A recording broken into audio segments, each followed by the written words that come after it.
We're in conversation today with Mr. Inderveer Singh, who is the founder and CEO of EVage Motors. It's a Mohali-based EV startup.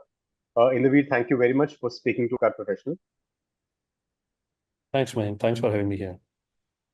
So, Inderveer, just firstly, want to understand from you what exactly is your background and, how did EVage come into being? If you could, just give me a brief background on this. Right. So I started EVage in 2014. And back in 2014, India had started to struggle with the problem of pollution. If you recall, smog was starting to build up in the metro cities. And, the lung size of kids born in India now, or at least in the metro cities, is smaller than the global average just because of the pollution. And owing to this, we thought that something has to be done, right? We could sit on the fence and comment about it or do something about it. And that's how the idea of developing EVage was born. The idea then and now continues to was to create sustainable transportation solutions for the people at large, right? And once we decided to get on that journey, the first decision that we had to take was what form factor to make. And then we realized that pollution caused due to transportation or road vehicles, 70% of it is attributed to commercial vehicles. And they are a very small percentage of the total installed capacity of vehicles on the road. And surprisingly, nobody was electrifying them until last year. And we figured out that this is one area where we can create major impact, make lives of people better. And then last mile delivery vehicles, because these vehicles move within the city around the localities where we live and create the so that's the reason why we got into the mile delivery vehicles, which would go. So going forward, Inderveer, what sort of a market potential do you see in this particular segment, and what are your ambitions in this category? So the small commercial vehicle industry is roughly close to 500,000 vehicles, give or take. I think last year we sold 383,000 numbers. The small commercial vehicles alone in India. And this is growing at a CAGR of 8%, which is almost 2 times the CAGR of the automotive commercial vehicle industry. So within the commercial vehicle industry, this is one segment that is going to grow at an exponential pace, driven by the increase in last mile deliveries, e-commerce networks that are being set up beyond the likes of Amazon, Flipkart. There are so many new companies. Blinkit is now practically an e-commerce. Look at it, right? So this whole new e-commerce market is going to take a lot of vehicles in their consumption areas, right? And the consumption patterns across India are increasing now. There's more propensity to spend in India. So, you need to get these goods to their final destination eventually. And that's where these vehicles come handy. Then the cities are getting more and more congested. So it may not be a great idea to have larger trucks ply on the roads of these cities. So the regulation will force users or logistics providers to use smaller vehicles in cities to just overcome the congestion that is there in these times. These are the few drivers I believe which will drive forward the growth in this industry.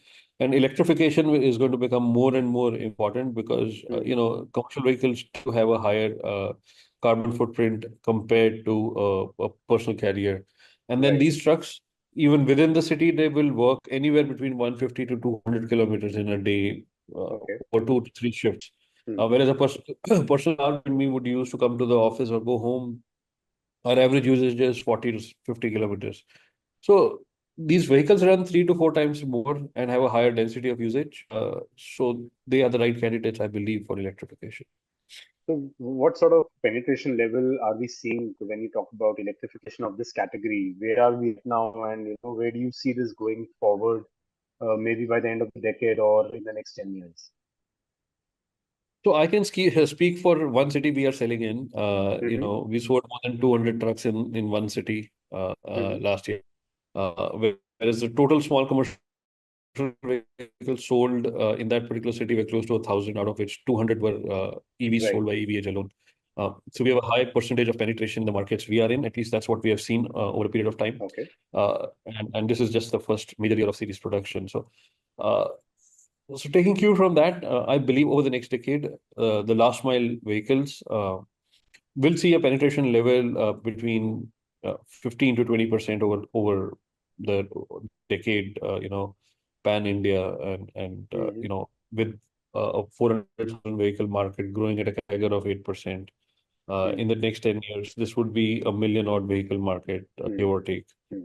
And out of which, 12 to 20% of these should be EV trucks. So Okay. small trucks could be a 100,000 vehicle market in the next decade, possibly. But having said that, when there are tectonic shifts, you cannot predict this, right? Mm-hmm. McKinsey predicted that, and I'm realistic. Okay. See, there are challenges also, and we cannot deny that, Right. right? Let's Mm-hmm. not hide these problems under the carpet, right? Vehicle financing at an acceptable or affordable cost still remains a challenge. Right.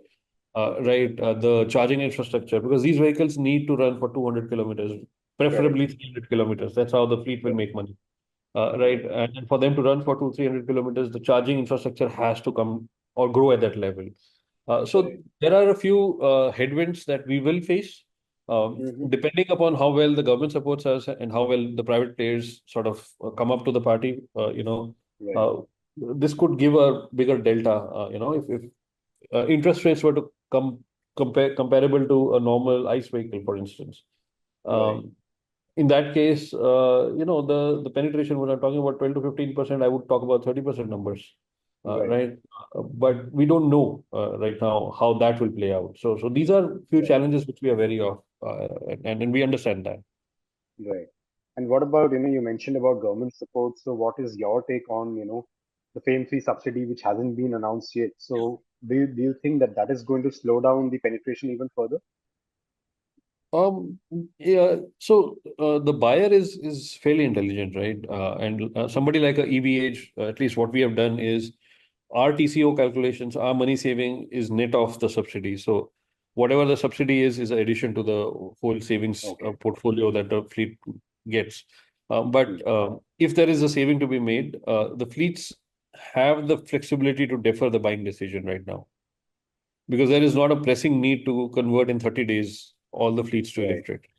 Right. So we will observe that there will be these slow changes that will come into being, and Hmm. uh, so it's a blip you will see. So if this is the graph, there could be a small blip because people are just Okay. waiting for some kind of a subsidy before they Right. make their big decision. But long-term story would still stay strong, because with or without subsidies, a commercial vehicle that can run 200 plus kilometers a day is going to Hmm. make a lot of money. Okay. And Right. then it's a So, commercial so, sale. It's driven by the fact, what is the bottom line of my customers? That's what drives a buying right. decision on them. Yeah. Right. Right. So then let's come to the product now. You're saying that net TCO is positive for the customer, with respect to your product. So what are the key attributes of your product? How are you differentiating your product vis-a-vis the other options that might be available to the customers in the market? Yeah, so we have a clear three-pronged differentiation that we work on, which is fairly Hmm. unique to even other EV products in the market, right? Uh, so our product is a one-ton payload small commercial vehicle. We pride ourselves in our battery technology, number one. Okay. We have a higher volumetric capacity, so more number of parcels can be delivered on the same vehicle. And as the density of deliveries is increasing, there is a need to have higher volumetric capacity on these vehicles. So we have taken that into account, 2 to 3 years before the demand is increasing. So there's enough space for them to expand the same trucks. Uh, the battery technology, the volume, and the life of our vehicle, right? On these three parameters, we try to differentiate our product. On the battery Hmm. technology, it is one of the safest battery systems in the world. It can go from 65 degrees centigrade to minus 20 degree and still work normally without any problems. It will never catch fire, even if you abuse the pack. It should not catch fire, right? And it has never done so far in the last 5 years. Uh, uh, and then the biggest differentiator for us is a 20-minute fast charge. We can go 0 to Okay. 100% charge in 20 minutes, and we can do it Hmm. continuously. There are people who say you can fast charge it for an hour, hour and a half, and then the next charge has to be slow charge, which is 7 hours, right? Now, a fleet operator needs to run this for 3 shifts. Let's Right. be clear. We are selling to an industry that is working on single-digit margins, wafer thin Right. margins, and Yeah. the ability to unlock 3 shift operations gives them the flexibility to ensure that the break even is there. Because our ideal customer who uses our truck, generally, what do they do with us, right? They start operations at 4:30, 4 a.m. For bakeries and milk deliveries, right? They Right. would work 50 to 60 kilometers until 7:30, then charge this truck in 20 minutes, start deliveries at 8 a.m. for the main players, somebody like Amazon, could be a Flipkart, Hmm. Hmm. Hmm. name any of the big players, Blue Dart could be Right. one, whatever they do, right? Our fleets. So that is a complete 100-kilometer, 8-hour shift that they run. And then there's a Hmm. third shift, which could be starting 4:35 p.m. till 8:39 p.m. to do on-demand deliveries, Hmm. because there's a demand, right, for the brick and mortar stores to have something delivered to a house. Somebody buys an Right. air conditioner or television that needs to be delivered at the home. So that generally those deliveries happen either early morning or late evenings because that's when people are at home, right? Then you have these 3 shift operation, the vehicle running between 175 to 250 kilometers, depending on the use case, right? And that's where the TCO comes in. We are 3x better than competition because competition can run 100, kilometers on a single charge and then wait 7 hours to charge. You lose the shift. It's not that you just cannot perform continuous Right. operations on those, right? Whereas when we do it in 20 minutes, we unlock this extra value, right? Right. Now, people are talking about 5 year, 6 year life of the battery. Hmm. That means the resale is going to be Yeah. really bad Yeah. because a fleet operator needs to run it for 200 to 300 Absolutely. kilometers to make money, Yeah. first of all. So theoretically speaking, you need to charge your vehicle Right. twice, even competition, right? And 3,000 cycles would mean, 5 years and the battery has to be replaced. Hmm. In our case, we have a 10,000 cycle life of the battery, and, Okay. and we're talking about 3 times the life of Hmm. competition. If competition is 5 to 6 years, we can be 15 years Hmm. long on the vehicle, Hmm. which ensures a high amount of resale on our vehicles. Okay. So these are the three key differentiators that an EVH vehicle has. We have vehicles that have been running since 2021 with Hmm. Amazon, Hmm. have a battery degradation of 6% over 3 years, only Okay. 6% degradation over 3 years, Right. which on a traditional vehicle is a single year degradation, could be between Hmm. 3 to 6%. Hmm. So that's the kind of Hmm. value we So are that draws creating. me to the right. And that brings me to press you further on the battery technology in the So what exactly, which chemistry are you using? And in the 1 ton truck, what exactly is the battery capacity that you're offering? So we have, LTO battery chemistry. Hmm. We are working in collaboration with Toshiba Okay. from Japan. All the cells come from Japan. It's out in the public, so you can just Google that Okay. out as well. All the news Hmm. flashes out. But we use these battery packs. Cells are imported from Japan, but we develop the battery packs ourselves. The Hmm. hardware and software to make this possible, Hmm. safely charge for 20 minutes is corely IP around Right. what EVH is doing. And we build these packs in-house. So that's the battery that goes onto the vehicle. A 15 kilowatt hour battery pack gives 100 plus kilometers of range, which for Okay. competition, it's 21 kilowatts giving 120 kilometers Hmm. of range. Hmm. We are roughly, 20% more efficient than competition in terms of kilometers per kilowatt hour. What about the price? I mean, are you still competitive there, or with all these benefits, your vehicles is priced a bit higher compared to the immediate competition? So, for Basically, example, we how are you own going about it? the powertrain, the software for the powertrain, the battery software. We own the vehicle control software. All of this is owned by us. Okay. Even traditional OEs have 2 or 3 vendors supporting them on these developments, right? Right. And tier one vendors, which are global companies. I'm not talking about small scale vendors as well. What it does for us is it is on the same thread. Everything is created, right, from hardware and software, which allows for us to create higher amount of efficiencies, right?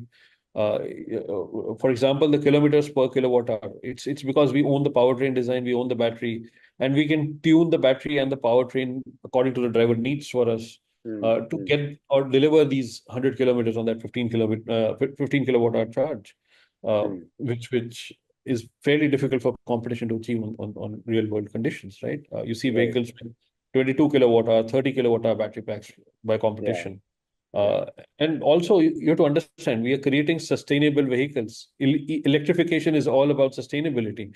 If I'm mining out 2 times the amount of minerals to put on my vehicle to make it sustainable, you're not sustainable on the first place. So Right. the core at EVage remains this, that we need to create a sustainable solution. It's all about creating a better planet for the people on it, right? Hmm. Hmm. And what about the localization of the hardware? I mean, beyond the cells, is everything else local, or are you also importing Yes. the parts of the powertrain, the drivetrain as well? No. Everything is local. And in fact, we just announced a joint venture with DGI, which is a UK-based Mm-hmm. powertrain company. We will be manufacturing the complete powertrain in-house, each and every Okay. component that goes into it, post that Okay. JV. Right. And what about other investments in the wheel? So how have you come so far? Is it bootstrapped or have you raised capital, and what are the plans going forward? Yeah, we just raised a single round so far. We raised a seed Mm-hmm. round in 2021, which was a $28 million Okay. raise, among the largest seed rounds in India at that point of time. And now we intend to, we've been using these cash fairly frugally, built the complete factory, launched, Mm-hmm. sold more than 250 vehicles last year, on track to sell at least, 3 to 4 times that. We have 2 times our Mm-hmm. capacity already in orders placed with us because of the high value that we create for our customers. The amount of profitability they make makes them come back. We have sticky customer Mm-hmm. base with us. So that's the current state of business for us, and we aspire to actually, um, sell a few more thousand vehicles before we close the next round, and then maybe raise a larger round to expand and become a Mm-hmm. pan-India distribution company. So we'll be spending on our distribution networks in the next 2 years, and that's when we'll Mm-hmm. start raising funds for that.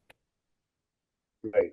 And you're saying that around 15 more cities we can expect you to be, and what would be the time Yes, frame we for that? should be in the next 12 months. Next 12 months. And when do you aim to hit profitability in the wheel with the existing So, operations that we're seeing? so we are currently gross margin positive as we speak, Mm-hmm. and we would be EBITDA positive.